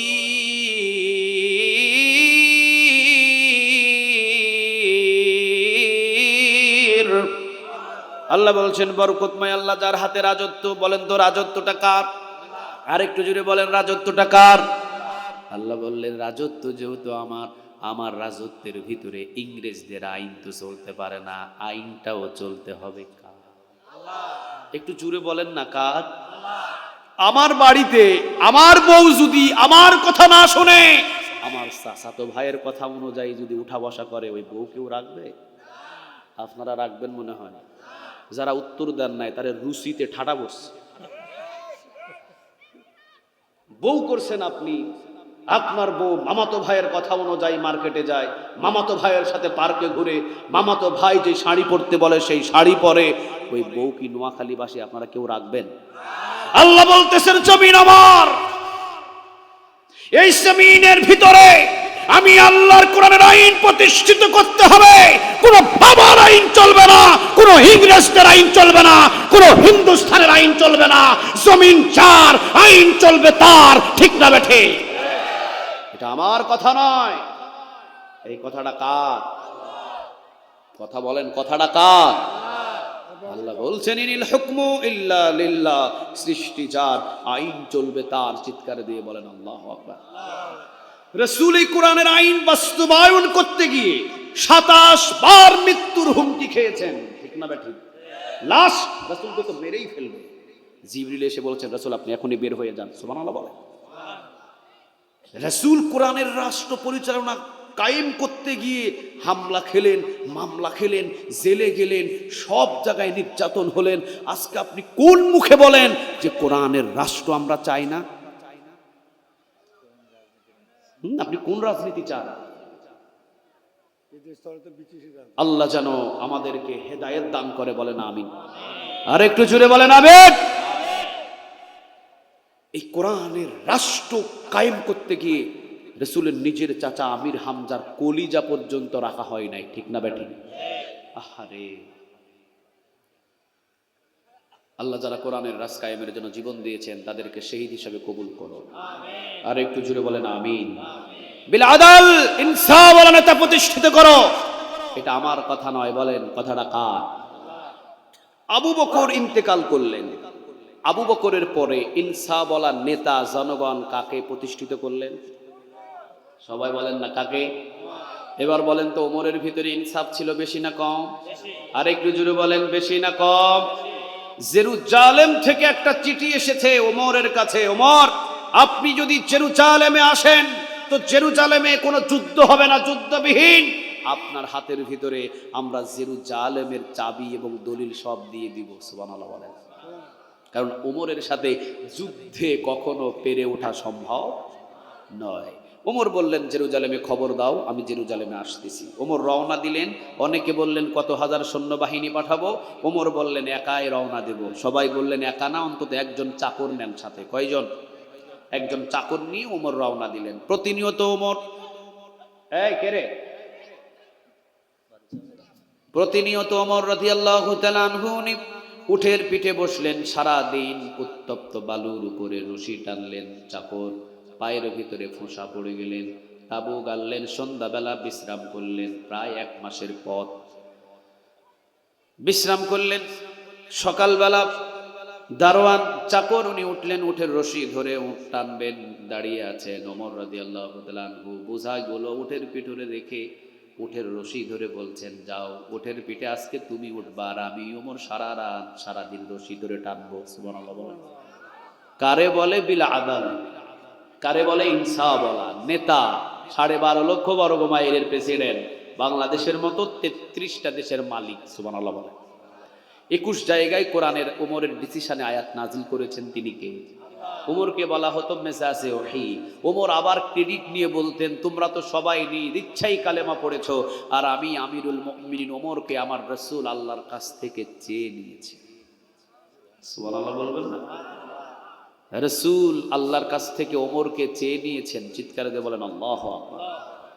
ওমর রাদিয়াল্লাহু তাআলা আনহু বললেন চাকর তুমি যাও, উঠে ওঠো, আমি রশি ধরে টানি। চাকর বললেন আমিরুল মুমিনিন কোনোদিন সম্ভব নয় যে আপনি রশি টানবেন আর আমি চাকর উঠে চড়ব না। রশি টানার জন্যই তো আপনি আমাকে নিয়ে আসছেন, আপনি উঠেন, আমি রশি ধরে টানবো। ওমর এবার বলছেন লা তাজিরু ওয়াজিরাতু বিজরা উখরা। বন্ধু হে, তুমি কি জানো তোমার কাঁধেও একটা বোঝা থাকবে, আর আমি ওমরের কাঁধেও কিয়ামতের ময়দানে একটা গুনার বোঝা চাপায়া দিবেন। আওয়াজ দিয়ে বলেন তিনি কে?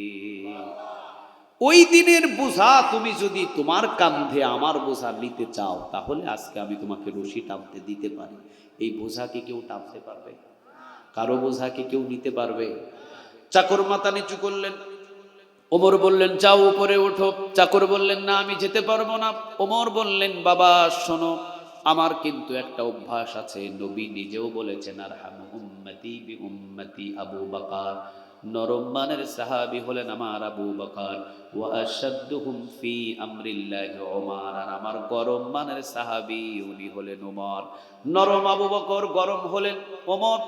নরম আর গরমের সমন্বয়ে কালিমার পতাকা পথ পথ করে উড়াইয়া দিয়েছেন। আওয়াজ দিয়ে বলেন, তিনি কে? শুধু নরম হলে হয় না, মাঝে মাঝে ওমরের মতো গরম হওয়ার দরকার আছে না নাই? আর একটু জুড়ে বলেন, আছে না নাই? ওমর বুঝাতে চাইলেন, বাবারে আমার একটা অভ্যাস খারাপ, সেটা হলো মুখ চলার আগে আমার কি চলে। আর একটু জুড়ে বলেন, মুখ চলার আগে কি চলে? মুখ দিয়ে ভালোই বলেছি, বাজান তুমি উপরে ওঠো, এছাড়া কিন্তু আমার কি চলবে? চাকর তাড়াতাড়ি করে উঠের পিঠে উঠলেন। ওমর রাদিয়াল্লাহু তাআলা আনহু রশি টানছেন। রশি টানতে টানতে সারাদিন ওমর রশি টানলেন উত্তপ্ত বালুর উপরে। আর চাকর উঠের পিঠে চড়ে চড়ে ওমরের জন্য ফরিয়াদ করলেন, দোয়া করলেন। একজনের দরবারে আওয়াজ দিয়ে বলেন, তিনি কে? পরের দিন চাকর রশি টানলেন, পরের দিন আবার ওমর টানলেন, পরের দিন চাকর টানলেন, পরের দিন আবার ওমর, পরের দিন চাকর, পরের দিন ওমর। এইভাবে টানতে টানতে যেই দিন জেরুজালেমে ঢুকবেন, ওই দিন ওমর রাদিয়াল্লাহু তাআলা আনহুর রশি টানার পালা। চাকর বললেন, আমিরুল মুমিনিন, এই যে আজকে কিন্তু আমরা জেরুজালেমের ভিতরে ঢুকবো, আজকে অন্তত রশি টানার পালাটা আমারে দেন। ওমর বললেন, না, আমাকেই টানতে হবে, একদিনের জন্য তোমাকে আমি বেশি টানতে দিতে পারবো না। সুবহানাল্লাহ বলবেন না? চাকর বললেন, না, জেরুজালেমের নেতাদের সামনে আপনি রশি টানবেন, মান ইজ্জত সম্মান সব তো আপনার মিঠে সব পানিতে ভেসে যাবে। ওমর সাথে সাথে তেলাওয়াত করা শুরু করলেন। কুলিল্লাহুম্মা, পড়েন, কুলিল্লাহুম্মা মালিকাল মুলকি তুতিল মুলকা মা তাশাউ ওয়া তানজিউল মুলকা মিম্মা তাশা ওয়া তুইজ্জু মা তাশা ওয়া তুযিল্লু মা তাশাউ বিয়াদিকাল খায়র ইন্নাকা আলা কুল্লি শাইইন কাদির। বলেন, কথাটা কার? তাকে শুনিয়ে দিলেন, শোনো বাবা, ক্ষমতার চেয়ারে পৃথিবীর কেউ বসাতে পারে না, ক্ষমতার চেয়ারে বসান তিনি কে? ক্ষমতা থেকে পৃথিবীর কেউ নামাতে পারেন না, ক্ষমতা থেকে নামান একজন। আওয়াজ দিয়ে বলেন, তিনি কে? ওয়া তুইজ্জু মান তাশা ওয়া তুযিল্লু মান তাশা। বাবারে, সম্মান ইজ্জত পৃথিবীর কেউ দেয় না, আমার মালিক দেয়। আর বেইজ্জত পৃথিবীর কেউ করতে পারে না, বেইজ্জত করে একজন। আওয়াজ দিয়ে বলেন, তিনি কে? খ্রিস্টানদের জেরুজালেমে ঢুকবো আমি রশি ধরে, আর খ্রিস্টানরা ওমরের সম্মান নষ্ট করতে পারবে, এটা কেমনে তুমি বিশ্বাস করলা? সম্মান ইজ্জত খ্রিস্টান দিতে পারে না, জেরুজালেমের নেতারা দিতে পারে না। ইজ্জত সম্মান মর্যাদা দেন। আওয়াজ দিয়ে বলেন, তিনি কে? ওঠো। উঠালেন, ওমর রশি টানছেন। জেরুজালেমের গেট দিয়ে ঢুকে গেছেন ওমর। ফুলের মালা চাকরের গলায় দিয়ে সবাই রিসিভ করে চাকরকে ঘরের ভিতরে নিয়ে গিয়ে খাবার টাবার দিয়ে বলতেছেন চাকরকে, আমিরুল মুমিনিন, এই যে চাবিগুলো বুঝে নেন। চাকর বলতেছে, আমি তো চাকর। হ্যাঁ আপনি চাকর, হ্যাঁ আপনি চাকর, তাহলে আমিরুল মুমিনিন কোথায়? চাকর সাথে সাথে হাত দিয়ে দেখিয়ে দিয়ে বলছেন, ওই যে রশি ধরে যিনি দাঁড়িয়ে আছেন উনি হলো। জেরুজালেমের নেতাগুলো দেখে অবাক, সর্বনাশ। একদিনের জন্য যে চাকরকে রশি একদিন বেশি টানতে দেয় নাই, এত বড় ইনসাফ বলা। আসো আসো জেরুজালেমের সমস্ত খ্রিস্টান পাদ্রীগুলো আসো, ইনসাফ বলা নেতাদেরকে দেখে যাও, আসো। সবাই এসে একজোটে বসে ওমরের কাছে আরজি ধরলেন, ওমর এক যুগে আমাদের সবাইকে কালিমাটা পড়ায়া দেন, লা ইলাহা মুহাম্মাদুর রাসূলুল্লাহ সাল্লাল্লাহু। কারে বলে বিল আদল, কারে বলে ইনসাফ বলা? যাদের পরিশ্রমে সমাজের চাকাটা ঘুরে, তাদের সমাজের ভিতরে আমরা কোনো মূল্যায়ন করি না। চিৎকার দিয়ে বলেন, ঠিক না বেঠিক? আহা, আল্লাহ। রিক্সা চালক ছাড়া সমাজ চলতে পারবে না, কথা বলেন না কেন? মেথর ছাড়া সমাজ চলতে পারবে না, কুলি ছাড়া সমাজ চলতে পারবে না। অথচ এই মানুষগুলোকে আমরা মানুষই মনে করি না, ঠিক না বেঠিক? 5 বছর পর যখন ভোটের জন্য আসি তখন তাদেরকে চিনি, ছাড়া চিনি না। না, বিল আদাল, ইনসাফ বলা নেতা কারে বলে? সমাজের ভিতরে যদি ইনসাফ বলা নেতা প্রতিষ্ঠিত করতে পারেন, ওয়াল্লাহি আল্লাহর কসম, সমান পরিমাণ মানুষদের অধিকার পাবে। কারণ অধিকারটা দিবেন আপনি আমি, নেতা সাহেব না। অধিকার দিবেন কোরআনের আইন অনুযায়ী একজন মালিক। আওয়াজ দিয়ে বলেন তিনি কে? আপনার কোনো কথাই চলবে না।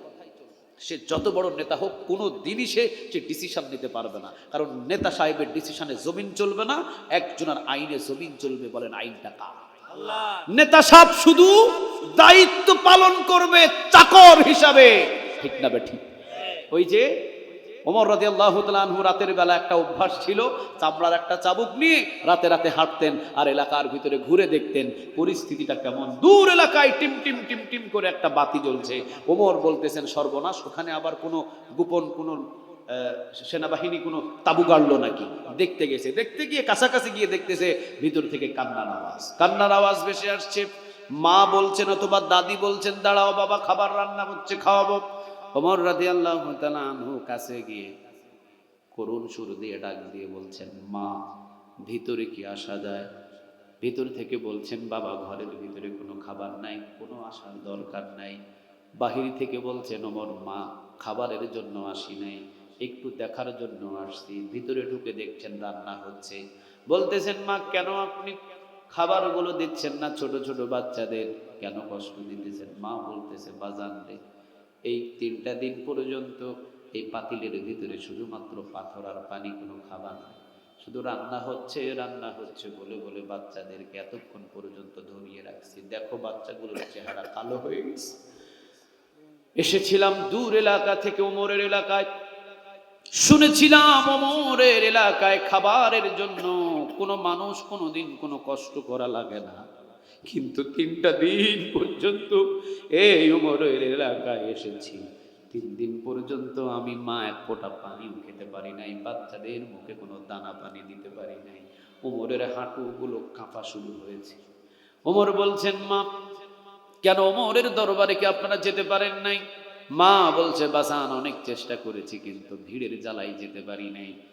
ওমর বলছেন, মা একটু সময় দেন, দেখি কোনো কিছু করা যায় কিনা। মারলেন দৌড়, গিয়ে খাবার নিয়ে ওমর রাদিয়াল্লাহু তাআলা আনহু নিজের মাথায় করে নিয়ে ঘরে দরজায় এসে আটার বস্তা এবং খুরমা খেজুর নিয়ে বলতেছেন, মা আপনি চুলার আগুন যেটা নিভে গেছে, আপনি পানি দিয়ে আটা দিয়ে খামির তৈরি করেন, আর আমি আপনার চুলার আগুনটা ফু দিয়ে জ্বালাইয়া দিই। সুবহানাল্লাহ।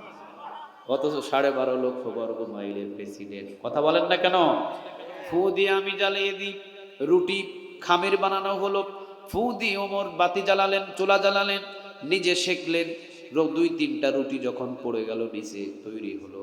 ওমর বললেন, মা আপনি যদি অনুমতি দেন ছোট ছোট ভাইদেরকে আমি জাগাই। হ্যাঁ জাগাও। জাগালেন, একজনকে ডানে বসালেন, একজনকে বামে বসালেন, একজনকে সামনে বসালেন। রুটি ছিঁড়ে খুরমা খেজুরের যে হালুয়া নিয়ে রুটি একজনের মুখে দেয়, মুখে দেয় একজনের, মুখ আসে 3 জনের। কত ক্ষুধা লাগছে চিন্তা করে। মুখে দেয় একজনের, কাড়াকাড়িতে মুখ চলে আসে 3 জনের। ওমর 3 জনকে খাওয়ায়। 3 জনের পেট যখন ভরপুর হয় তখন ওমর 3 জন হাসে, ওমর বসে বসে তখন কাঁদে। 3 জন হাসে, ওমর বসে বসে কাঁদে। বৃদ্ধা মহিলা পাশে থেকে বলছেন, বাবারে কি এত কষ্ট তোমার মনের ভিতরে কান্না করতেছে? ওমর বলতেছেন, মা আগামীকাল আসেন ওমরের দরবারে, আমি ওমরের দরবারের পাশেই থাকি। নিজের পরিচয় দিচ্ছেন না, সুবহানাল্লাহ বলেন। তাড়াতাড়ি করে মা বলছেন, ওই ওমরের কথা আর বইল না। কেন? এই মদিনার মানুষ কি তোমার মতো মানুষকে দেখে না? ওই ওমরকে কেন ক্ষমতার চেয়ারে বসায় রাখছে? কি কারণে ওমরকে ক্ষমতার চেয়ারে বসিয়ে রেখেছে? তোমার মতো মানুষকে কি দেখে না? তোমার মতো মানুষই তো মদিনার রাষ্ট্রপ্রধান হওয়ার যোগ্য। সুবহানাল্লাহ। তোমার নাম কি? নাম গোপন রাখলেন। পরিচয় কি? পরিচয় গোপন রাখলেন। শুধু বললেন মা সকালবেলা শুধু মসজিদে নববীর কিনারে আসবেন, আপনাকে আমি খুঁজে নিয়ে মদিনার রাজদরবারে নিয়ে যাব, অসুবিধা নেই। এখন খান, এখন ঘুমান, আর উমরের উপরে যত ক্রোধ আছে এগুলো একটু কম করেন। চলে গেলেন। ফজর নামাজ পড়ে বসে আছেন। বৃদ্ধা মহিলা হাতের ভিতরে 3টা বাচ্চা নিয়ে রওনা দিয়েছেন মদিনার দিকে। মসজিদে নববীর কাছে গিয়ে বলছেন, আচ্ছা ওমরের সবচেয়ে কাছের মানুষ, ওই মানুষটা রাতের বেলা আমার তাঁবুতে গিয়েছিল, ওই মানুষটাকে একটু দেখতে চায়, সবচাইতে কাছের মানুষ। সাহাবীরা বললেন, কেন? ওমরের সবচাইতে কাছের মানুষ যারা, সবাই তো মসজিদে নববীতে বসে আছেন। দেখেন মসজিদে নববীর দরজা দিয়ে সোজা তাকিয়ে দেখলেন সিংহের মতো একজন মানুষ বসে আছেন। বৃদ্ধা মহিলা বললেন, বাবা ওই যে সিংহের মতো মানুষটা বসে আছেন, ওই মানুষটাই তো ওমরের কাছের মানুষ। সাহাবী বললেন, না ওইটা তো কাছের মানুষ না, ওইটাই ওমর। না ওইটা কাছের মানুষ না, ওইটাই ওমর। সাথে সাথে বৃদ্ধা মহিলা 3টা বাচ্চার হাত শক্ত করে ধরে মদিনার গলিতে দিয়ে মারছে একটা দৌড়। সর্বনাশ! ওমরের সামনে রাতের বেলা যে আচরণ করেছি, না জানি ওমর আজকে আমারে পাইলে কি করে। দৌড় যখন দিয়েছি, দৌড় দেওয়াতে ধুল আর বালু যখন উড়ে উঠছে, ওমর মসজিদের নববীর জানালা দিয়ে তাকিয়ে দেখেছেন বাচ্চাগুলো নিয়ে দৌড়ায়। ওমর সাহাবীদের কাঁধের উপরে ডেঙিয়ে লাফ দিয়ে ওমর মারছে দৌড়। সামনে গিয়ে 2 হাঁটু গেড়ে দিয়ে মায়ের সামনে 2 হাত বাড়িয়ে দিয়ে বলছে, মা 3 দিন সময় মতো খাবার পোষাতে পারি নাই, এই জন্য কিয়ামতের ময়দানে ওমরকে আসামির কাঠগড়ায় দাঁড় করায় না। 3 দিন খাবার পোষাতে পারি নাই, এই জন্য ওমর রাদিয়াল্লাহু তাআলা আনহুকে কিয়ামতের ময়দানে কাঠগড়ায় আল্লাহর দাঁড় করায় না গো মা।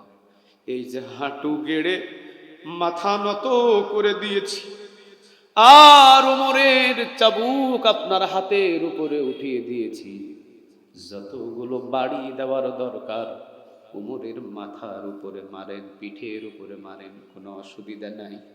তবে 3 দিনের জন্য কিয়ামতের ময়দানে আসামির কাঠগড়ায় দাঁড় করায়েন না। আরশে আজিম থেকে ওমরের এই ইনসাফ দেখে খুশি হয়ে গেছে। আওয়াজ দিয়ে বলেন তিনি কে? কারে বলে? বিল আদাল।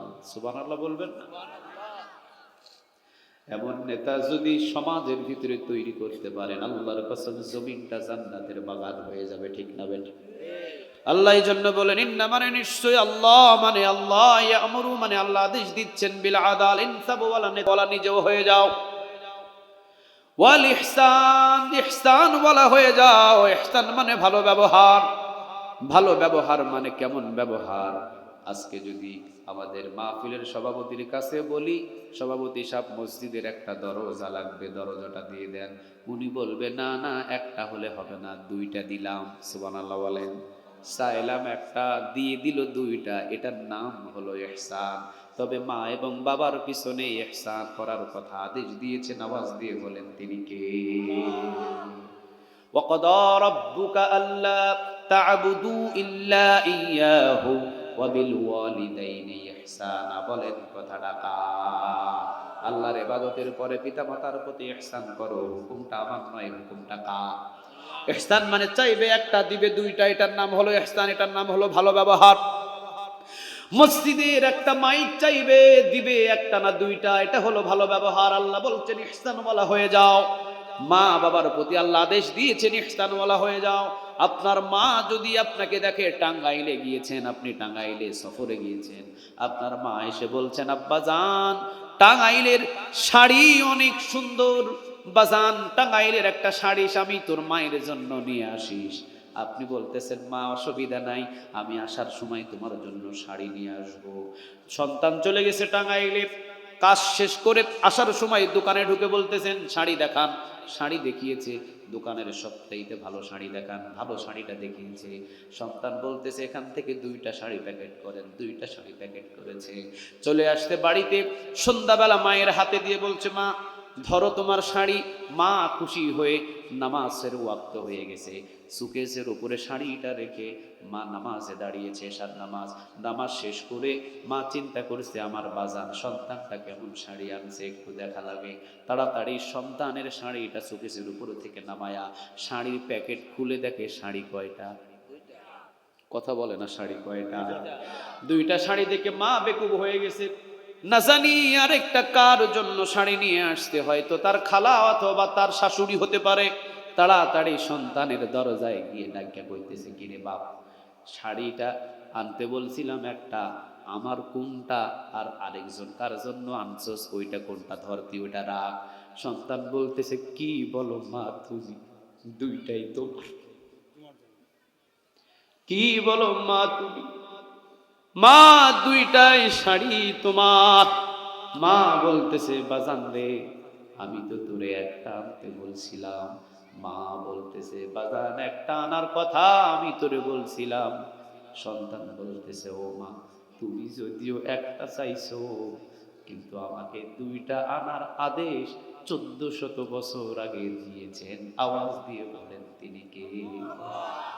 ও মা, তোমার ব্যাপারটা আলাদা, তুমি চাইছো একটা শাড়ি, আর আমার আল্লাহ বলছে সন্তান তোরে আনতে হবে দুইটা। ইহসানের হক আদায় করতে হবে তোর। মা তোকে বলেছে একটা আনতে, তোকে দিতে হবে কিন্তু দুইটা, এটার নাম হলো ইহসান। মা সাথে সাথে দুইটা শাড়ি বুকের ভিতরে নিয়ে জায়নামাজের সামনে রেখে মা দুই হাত তুলে বলতেছে, আল্লাহ, এই সন্তানটারে তুমি কেন আমার পেটে 10 মাস 10 দিন রাখছিলা? কেন আল্লাহ, তুমি কি সন্তানটারে 10 বছর রাখতে পারো নাই? 10 বছর যদি এই সন্তানটারে আমার পেটের ভিতরে রাখতাম, 10 বছর আমি সন্তানটারে পেটে নিয়ে টানতাম, এরপরেও এত সুন্দর সন্তান আমার কাছে বোঝা হইতো না। আল্লাহ বলে, হয়ে গেছে, জান্নাতের দরজা তোর জন্য খোলা হয়ে গেছে। সুবহানাল্লাহ বলে। আল্লাহ বলছেন, বিল ইহসান ওয়াল ইহসান, ইহসান ওয়ালা হয়ে যাও সমাজের ভিতরে। মায়ের কাছে ভালো হও, সমাজের ভিতরে ভালো হও। সমাজবাসী তোমার কাছে 1 টাকা চাইলে তুমি দিবা 2 টাকা। এমন নেতা যদি আমরা সমাজে পেয়ে যাই, সমাজটা তো জান্নাতের বাগান হয়ে যাবে। ঠিক না ঠিক? আল্লাহ বলছেন, ওয়া ইতাইদিল কুরবা, আত্মীয় স্বজনদের সব হক গুলো তুমি দিয়ে দাও। এই 3টা আদেশ আমি আর বলতে পারছি না, সময় নাই। ওয়ায়ানহা, এবার আল্লাহ বলছেন নিষেধ করে দিলাম 3টা। আনিল ফাহশা, অশ্লীলতা করো না। ওয়াল মুনকার, মন্দ কাজ করো না। এবার লাস্ট নাম্বারের কয়েকটা কথা আমি বলে দিই। ওয়াল বাগ, জুলুম করো না। জেনে রেখো জমিনের ভিতরে যত Nimrod, Firaun, Abraham, Abu Jahl, Abu Lahab, Utba, Shaiba, Mughira, যারাই জুলুম করেছে জমিনের উপরে, তাদেরকে দুনিয়া থেকে বিদায় করেছেন একজন মালিক। আওয়াজ দিয়ে বলেন তিনি কে?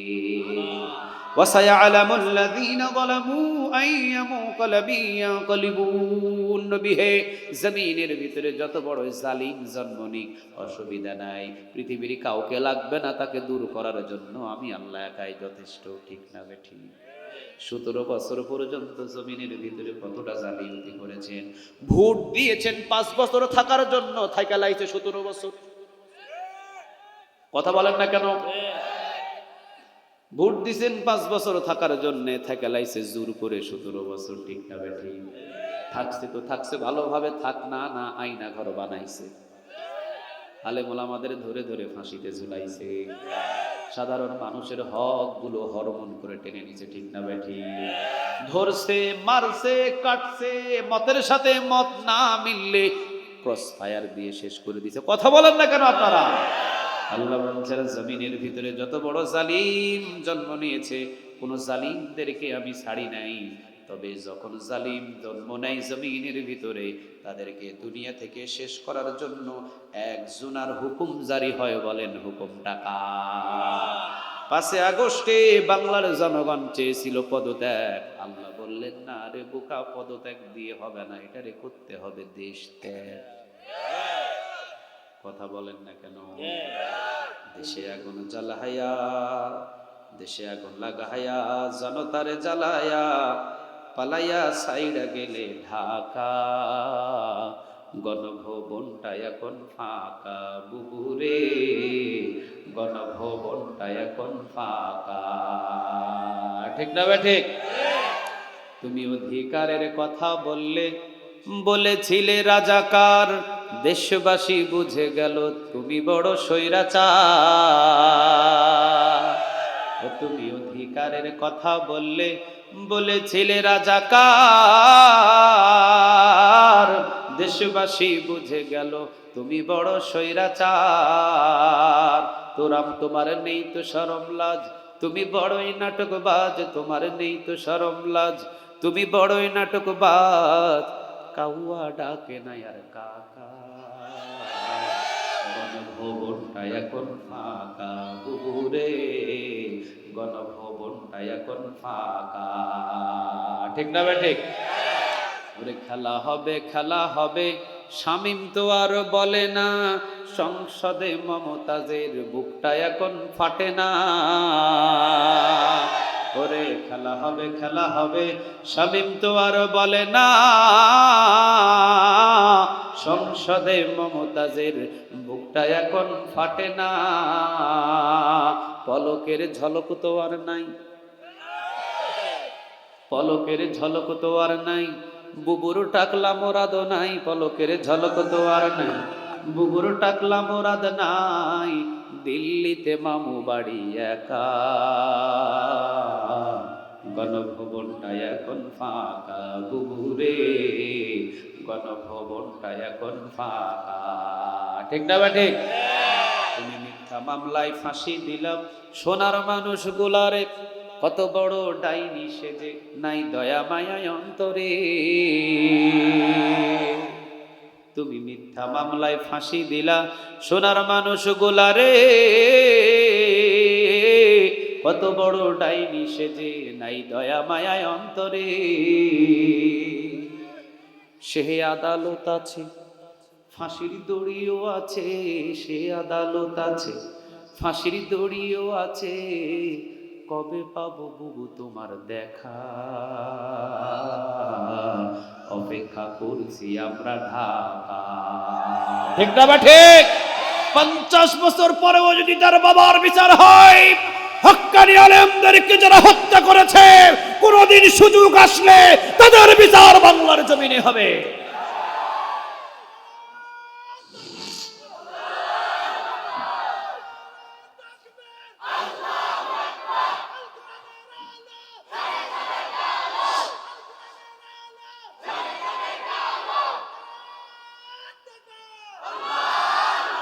তাহলে আল্লাহ কি বলছেন? ওয়াল বাগ, খবরদার জুলুম করো না, নিষেধ করছেন তিনি কে? আল্লাহ যেন আমাদের সবাইকে আমল করার তৌফিক দান করে, বলেন আমিন। ওয়া আখির দাওয়ানা আলহামদুলিল্লাহি রাব্বিল আলামিন। আসসালামু আলাইকুম ওয়া রাহমাতুল্লাহি তাআলা ওয়া বারাকাতুহু।